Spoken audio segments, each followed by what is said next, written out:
The secret story behind Johnny Ringo's suspicious death. What did send John Ringo toward the Chiricahuas at sunrise? It is July 1882 in the Arizona Territory. Tombstone sits to the west, the Chiricahua Mountains to the east in Cochise County. Ringo leaves a saloon and rides out alone. The Earp fights are fresh in memory, and his enemies are many. He heads toward the mountains, drinks a little, and keeps riding. By evening, the record ends. What happened in the hours that followed has never been proven. No witness came forward. No report filled the gap. For more than a century, the truth has been buried in rumor, alibi, and silence. In this video, we will follow the trails he rode, test each theory, and weigh the facts. By the end, you may have your answer, or find the mystery is deeper than the man himself. To understand what happened to John Ringo on that July day in 1882, we must step back. Months and years earlier, his life was already tilting toward a breaking point. The story of his end makes little sense without knowing the path that brought him there.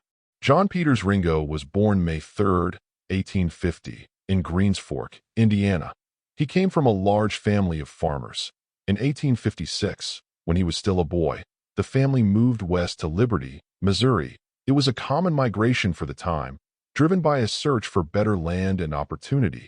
Missouri in the 1850s was already a violent place, split over the question of slavery. With raids and shootings along the Kansas border, it was an environment that exposed young Ringo to the reality that law and order were fragile things.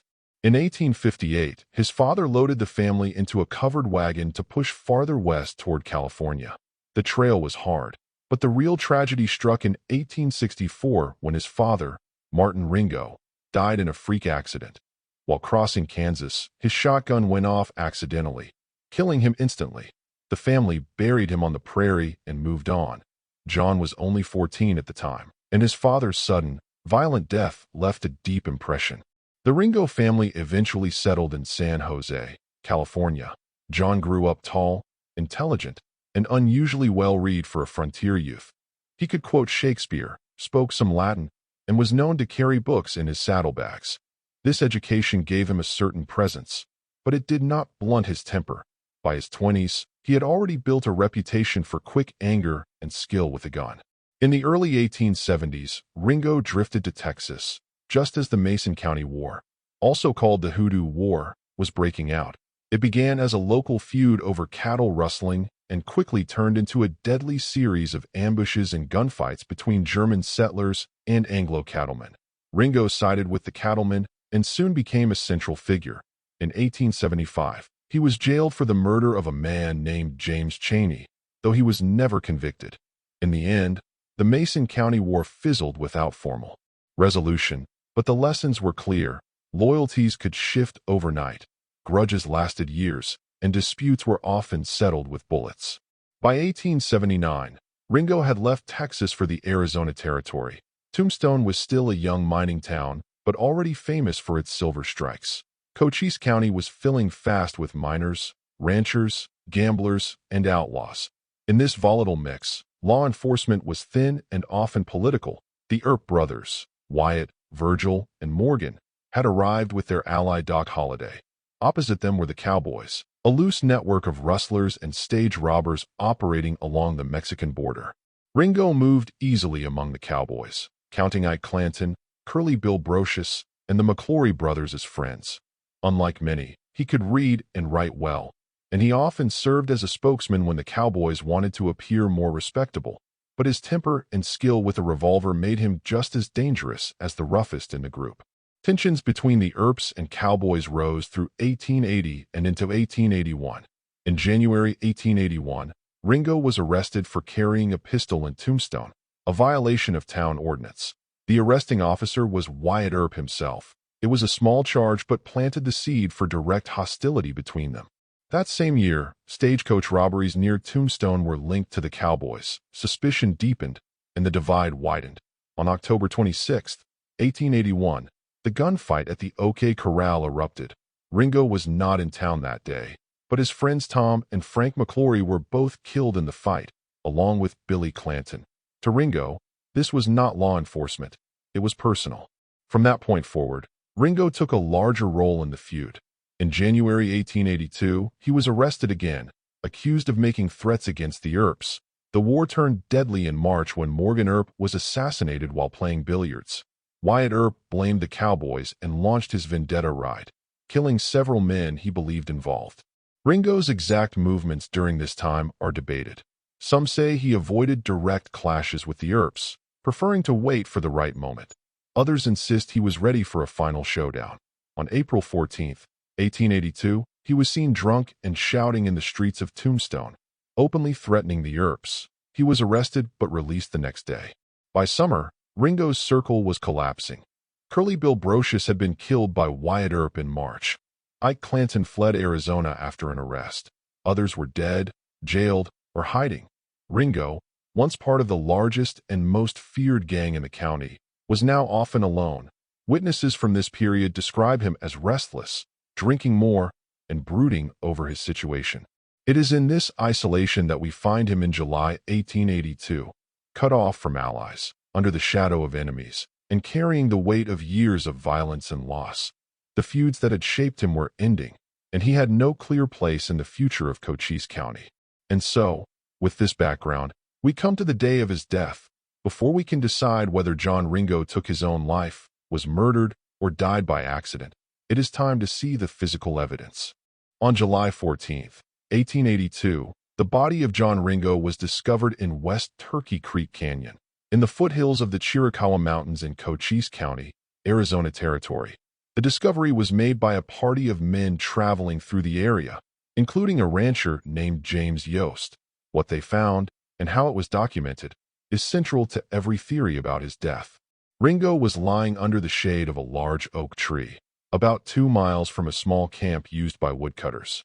His body was already beginning to show signs of decomposition, suggesting he had been dead for at least 24 hours, perhaps longer. The summer heat in the Chiricahuas could accelerate decay quickly, making precise time of death harder to judge. The coroner's jury report, taken at the scene, recorded that he had a single gunshot wound to the right temple. The wound showed powder burns, indicating the gun had been fired at close range, possibly pressed against the head or from only a few inches away. The bullet had exited the left side of his head. His revolver, a Colt .45, was found in his right hand with one empty chamber. The hammer was down on the spent cartridge. The rest of the chambers were loaded. The body was positioned in a somewhat relaxed sitting posture, back against the oak, legs stretched out. His hat was missing, though his boots were still on his feet. Some later accounts suggest his boots had been removed and placed beside him. But the original coroner's notes contradict that. A cartridge belt was slung loosely around his waist. His clothing was dusty but intact. Nearby were cigarette papers and a partially empty whiskey bottle. Several witnesses noted that Ringo's breath must have carried the smell of alcohol before death, though in the July heat it was impossible to be certain. The presence of the whiskey bottle fueled speculation that he had been drinking heavily in his final hours. Ringo was known for bouts of heavy drinking during times of stress, and friends had seen him in such a state only days before. The location itself added to the puzzle. West Turkey Creek Canyon was isolated but not completely deserted. Woodcutters, small ranchers, and the occasional traveler used the trail. It was a place where a man could be alone if he wished, but also a place where an enemy could follow without being easily noticed. From the town of Galeyville, where Ringo was last seen on July 13th, the route to West Turkey Creek was about 12 miles. It could be ridden in a few hours, and some of the trail wound through rough, wooded ground, ideal for either solitude or ambush. The coroner's jury, after a brief examination, ruled the death a suicide. The reasoning was straightforward. The wound was close range, the weapon was still in his hand, and there was no immediate evidence of a struggle. However, their investigation was limited. There was no ballistic testing, no deep search for footprints, and no questioning of all possible witnesses. This was 1882 frontier law. Fast, basic, and final. Over time, certain details in the scene report have been picked apart. Some point out that the Colt revolver's hammer resting on the spent cartridge is consistent with suicide, but could also occur if someone staged the scene. Others note the missing hat. Ringo was rarely without one, and in the Arizona sun, it was almost a necessity. Some suggest it blew away or was taken, while others see it as a sign someone else was present. The body's position has also drawn attention. Sitting upright under a tree is possible for a suicide victim, but muscle relaxation after death often causes a collapse. Supporters of the murder theory argue that someone could have propped him up afterward. Yet decomposition and desert heat can sometimes cause a body to stiffen quickly, holding it in place before collapse. Without modern forensic work, the exact sequence is impossible to prove. Another point of debate is the trail evidence, or rather, the lack of it. If Ringo had been followed, there might have been other horse tracks nearby. Yet the ground in the area was hard and dry, and tracking was difficult without a skilled scout. No effort to search beyond the immediate area was recorded. In the 19th century, unless there was clear cause to suspect foul play, lawmen often closed the case quickly. There were also no signs of robbery. Ringo's revolver, ammunition belt, and personal effects were left untouched. This fact has been used both to support suicide. No killer took anything, and to argue for an ambush by someone with a personal vendetta, not a stranger looking for gain. Eyewitness timelines add one more layer of uncertainty. Ringo was seen in Galeyville on the afternoon of July 13th, reportedly buying ammunition and whiskey. Some claim to see him later the same day riding toward the Chiricahuas. If those accounts are accurate, his death could have occurred late on the 13th or early on the 14th.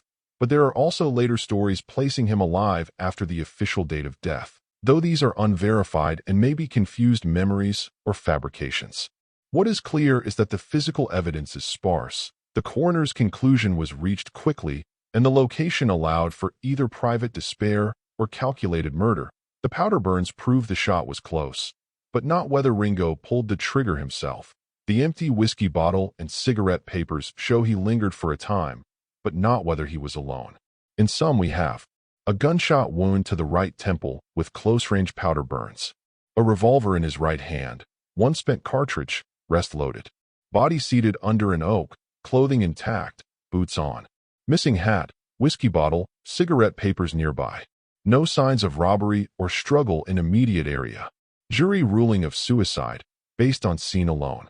These facts are the foundation for every theory that has followed. They are simple, but the gaps in what was recorded leave room for argument.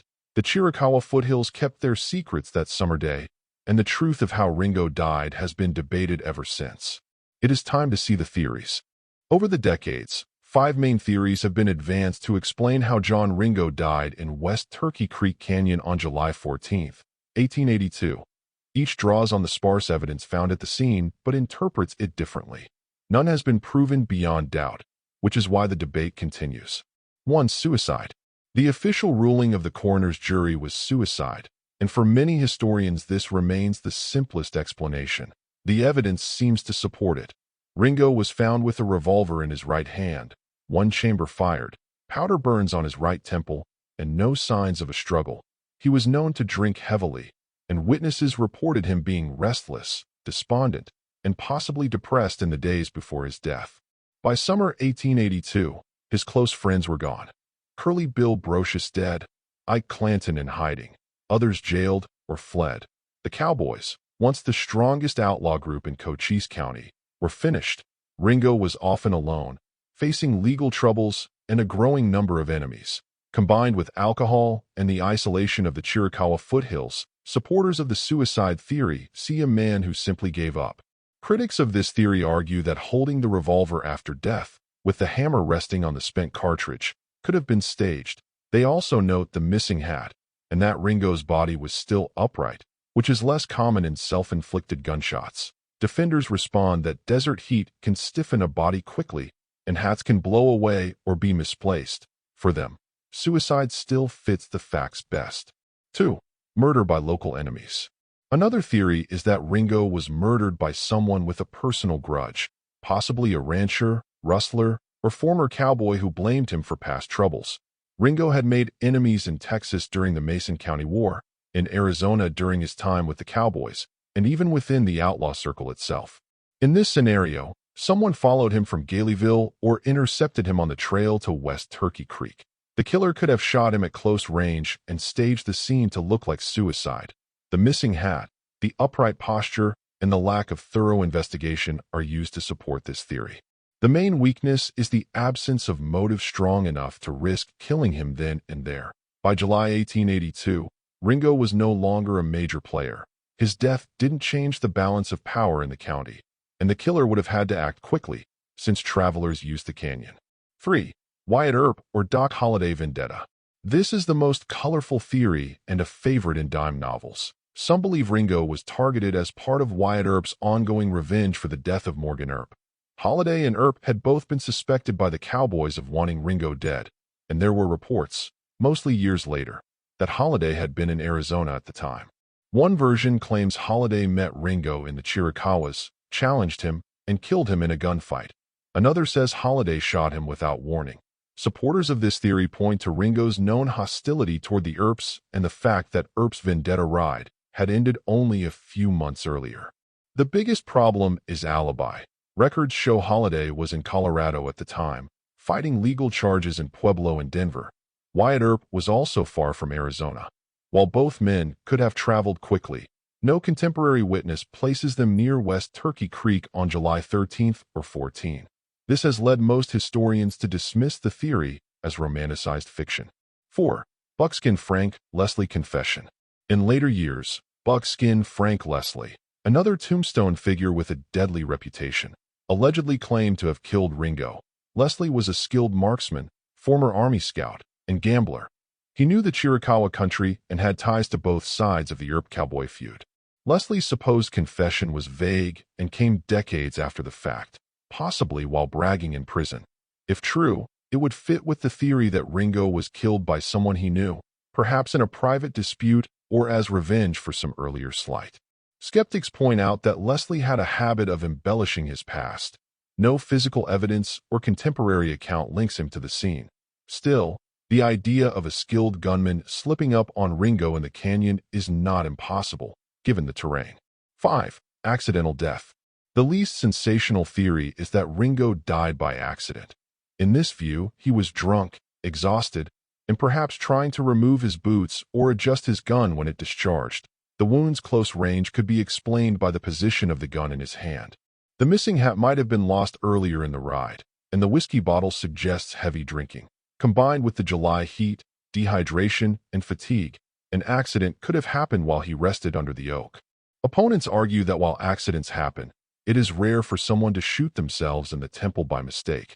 Most unintentional discharges hit the leg, foot, or torso. They also note that Ringo was an experienced gunman who handled firearms daily. Still, extreme intoxication could reduce even an expert's caution. Balancing the evidence. Each theory has points in its favor and weaknesses. Suicide aligns with the physical evidence and the state of Ringo's life at the time, but leaves small details unexplained. Murder theories require more assumptions, such as staging the scene and escaping unnoticed. The Earp-Holliday vendetta lacks solid proof, but persists because it fits the popular image of the feud. Leslie's confession is tempting, but unreliable. Accident is plausible, but harder to square with the specific wound location. The gaps in the original investigation are part of the problem. The coroner's jury made its ruling quickly, without extensive search or witness interviews.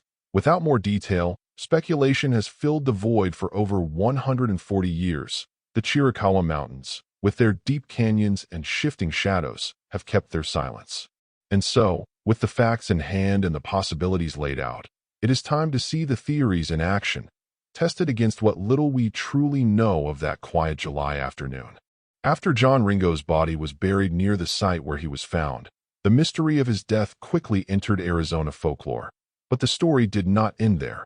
Over the decades, odd details, strange sightings, and late-blooming evidence have kept the debate alive. One curious fact is that Ringo's grave is still in the Chiricahuas, marked by a simple stone. It's rare for an outlaw of his notoriety to be left in such a remote spot, instead of being brought into town. Some say it was out of respect for his wish to be buried where he fell. Others claim it was simply too far and too hot to transport the body. This simple grave has become a small pilgrimage site for Western history enthusiasts, even though few can say with certainty what really happened there. Another detail that has puzzled researchers is the condition of Ringo's horse. Reports vary, but some accounts say the animal was found wandering nearby, fully saddled. If true, this raises questions. If Ringo intended suicide, why leave a valuable horse saddled and loose? Did he tie it up and it broke free, or did someone else ride it and turn it loose afterward?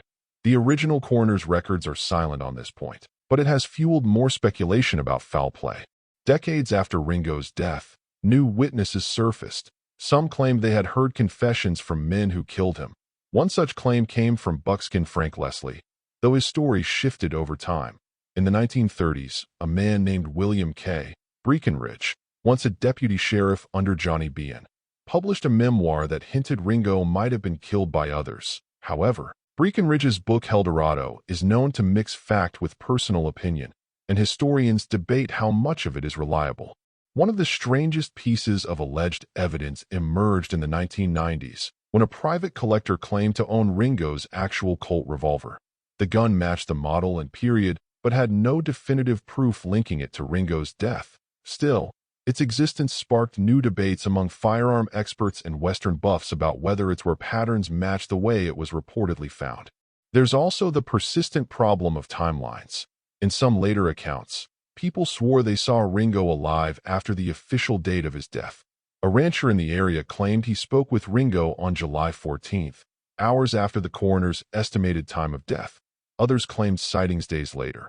While most historians dismiss these as mistaken identity, Ringo was a tall, distinctive man, but not so unique that he couldn't be confused with another drifter.